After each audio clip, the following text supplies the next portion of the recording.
Welcome to Man Does Tech, where I solve the problems you didn't even know you had. You start by opening Settings and navigating directly to Wallpaper or Lock Screen. This is where Lock Images live. Once there, unlock the device with your PIN, fingerprint, or Face ID so options are editable. Make sure you select the Lock Screen tab rather than Home Screen. You do this because many phones separate the two.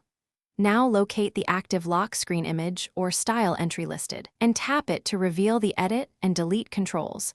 That first tap begins. Once you tap the active lock screen entry, choose Edit or Remove. On many models, a trash icon appears. If you want no image, hit Remove or Delete and confirm. The system will revert to a default or solid color.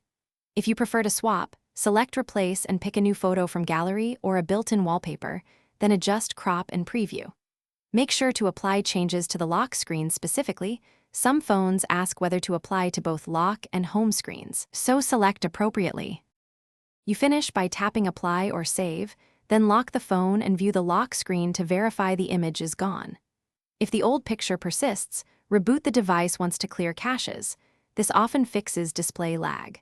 If removal still fails, check for screen lock profiles or device management restrictions that block wallpaper changes and disable them or contact IT.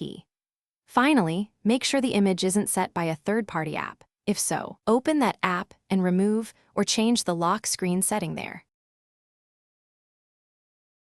Thanks for watching. If you found this helpful, don't forget to like and subscribe.